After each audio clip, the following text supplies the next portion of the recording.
A grandes rasgos, a lo largo de la prehistoria, el hombre, partiendo desde África, se expandió por todo el globo, lo que dio lugar a distintos modos de entender el mundo, distintos tipos de sociedades y, sobre todo, distintas formas de ocupar un territorio para dominarlo y expandirlo. Esta expansión daría lugar al contacto entre estos pueblos, que, lejos de unificarse en una armónica idea de humanidad, chocaron ante las contradicciones surgidas por dichas diferencias. Se daría lugar así a los imperios con aquellos pueblos que buscaban extender su poder a través de la subordinación de los restantes. Así se generó la dialéctica de imperios y estados, así como la de clases. Lenin, en Imperialismo, fase superior del capitalismo, habla de los conflictos bélicos imperialistas que surgieron a principios del siglo XX, concretamente entre 1914 y 1918. Cuando el revolucionario habla de guerra imperialista, se refiere a una guerra de conquistas, de bandidaje y de robo, una guerra por el reparto del mundo, por la partición y el nuevo reparto de las colonias, de las esferas de influencia y del capital financiero, etc. Cabe destacar que el propio Lenin especifica que las potencias beligerantes corresponden a los datos de la vida económica de aquellos países cuyo balance de las principales ramas de la industria capitalista estaba constituido por los ferrocarriles, escenario que se planteó entre 1890 y 1913. La desigualdad de la repartición de estos y la gran producción en general, sumada a la oligarquía financiera, dio lugar a un capitalismo monopolista, a escala global. La propiedad privada de los medios de producción es señalada como la causante de la guerra imperialista, es decir, la Primera Guerra Mundial, causada por este tipo concreto de imperialismo. De este modo, y dado el contexto, este imperialismo se entiende como un sistema universal de sojuzgamiento colonial y de estrangulación colonial de la inmensa mayoría de la población del planeta, por un puñado de países adelantados. El autor señala a países como Estados Unidos o Inglaterra, que tenían la particularidad de concentrar toda la producción a través de una centésima parte del total de las empresas, pasando de la competencia al monopolio entre estas. Un ejemplo serían las siderúrgicas. Una vez toda la producción se concentre en un grupo de empresas, estas se introducen al mercado internacional, acaparando todo un sector estratégico. Aquí es cuando el capitalismo toma una forma imperialista, expoliando los recursos y la mano de obra de otros países. Sin embargo, del mismo modo que el capitalismo monopolista significó la superación del capitalismo mercantil, hay que decir que el capitalismo contemporáneo ha cambiado mucho y que los imperios, en consecuencia, también. Por lo tanto, estas potencias han encontrado otras formas de depredar y generar para poder afrontar también, además, a las nuevas potencias emergentes. Hay que tener muy presente que Lenin describe a los imperios de aquella época, que como bien explica, fueron devastadores para muchos pueblos. Ahora bien, él no conoció fuerzas imperiales que no imperialistas, pues en aquel momento solo quedaban restos naufragados de estas. A continuación, ahondaremos en las diferentes formas y referencias políticas en las que se han construido los imperios, respetando la visión antiimperialista de Lenin. Antes de empezar, hay dos factores a tener en cuenta. El imperio no es un concepto unívoco y, al contrario de lo que se suele asumir, es lo opuesto a la nación y al nacionalismo. El imperio en su forma de Estado. Engels situaba el origen del Estado en la propiedad privada de unos particulares, dentro del mismo, a lo que Gustavo Bueno añade lo siguiente: La apropiación, como origen de la propiedad privada, no solo tiene lugar a escala de individuos o de grupos, familias por ejemplo, que conviven en un mismo estado, sino también a escala de estados, que conviven en el mismo espacio geográfico. Así pues, para analizar la idea de imperio, será necesario entender los derechos sobre los que se fundamentan los pueblos ocupantes. Imperio como apropiación del espacio. Antiguamente, la razón del Estado se regía por la autoridad militar, en su sentido espacial, es decir, los límites fronterizos naturales, que se rompían a través de la espada. Así lo hizo el emperador Augusto, invadiendo los territorios de los bárbaros. El Imperio Diamérico. El objetivo del imperio en su forma depredadora es la explotación económica.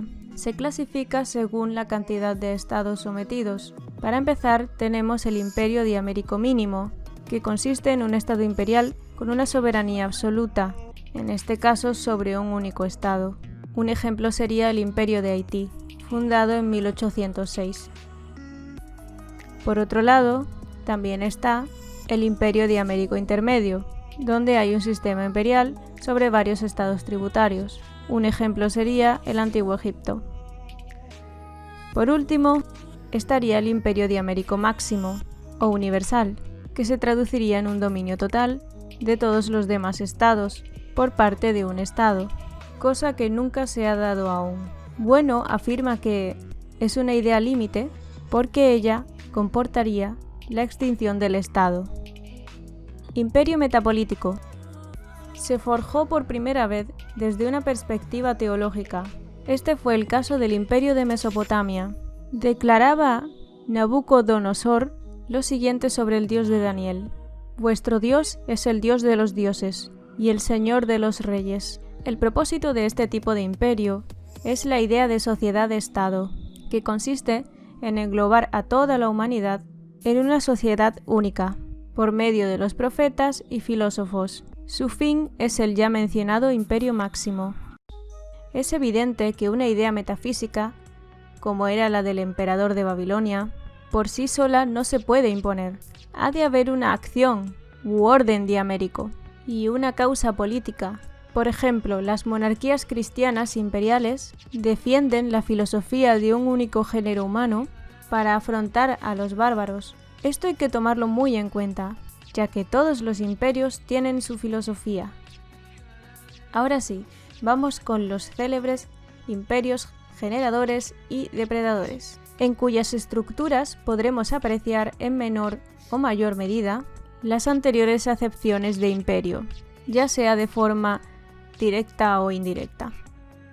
La principal diferencia entre imperio generador e imperio depredador es que el primero puede permitir la coexistencia interna con otras sociedades políticas, mientras que el imperio unitario depredador no podrá permitírselo, por diversas circunstancias y motivaciones, pudiendo llegar a ser bastante destructivo.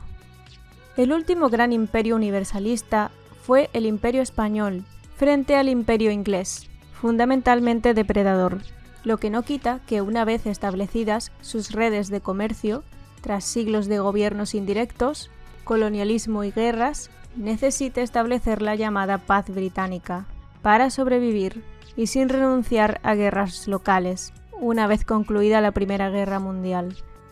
Estrategias que no se dieron porque los ingleses fuesen muy malos, sino porque poseían un imperio excesivamente extenso y disperso, que los colocaba en una posición muy débil.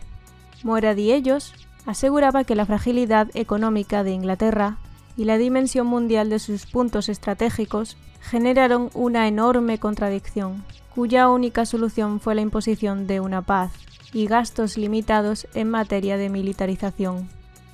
Por el contrario, el imperio generador replicará su propio modelo tantas veces como tantos estados adquiera, mientras el depredador no compartirá su modelo con ninguna de sus colonias. Llegados a este punto, he de aclarar que las categorías de imperio depredador y generador no son sinónimos de buenos o malos, sobre todo si se tiene en cuenta que puede haber muchísimos matices. Todo imperio depredador genera en el proceso, aunque esa no sea su motivación.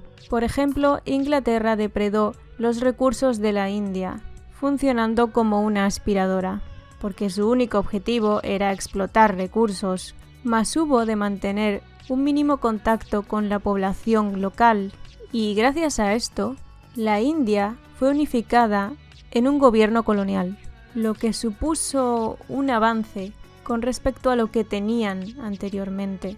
Marx lo reconocería en la dominación británica en la India.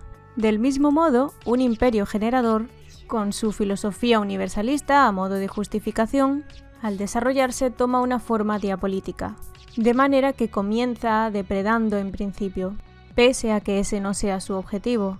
Con todo, el Imperio español y el Imperio romano fueron generadores, porque españolizaron y romanizaron a los pueblos ocupados, que se convertirían en provincias de pleno derecho, con sus propias élites autóctonas. Según Bueno, Sepúlveda fue una figura muy influyente en la filosofía del Imperio hispánico, ya que él defendía la idea de un único género humano, sometido a unas mismas leyes o derechos universales, como hoy decimos.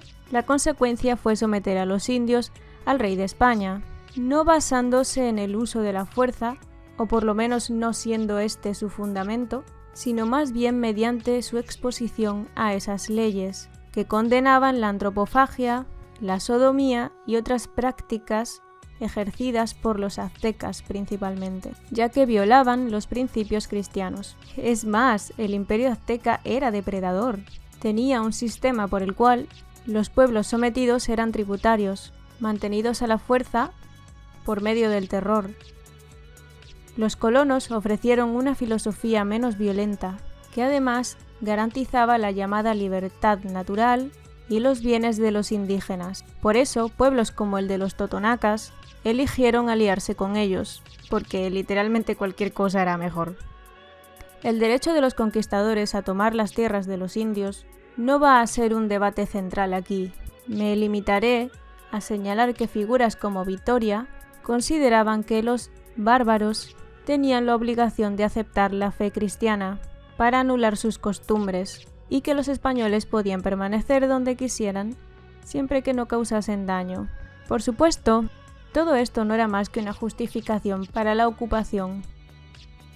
Al margen de juicios morales, hay que decir que esa justificación queda bastante alejada de la mentalidad calvinista de los primeros colonos ingleses, que además se encontraron con tribus en lugar de una civilización, como era el caso de los aztecas.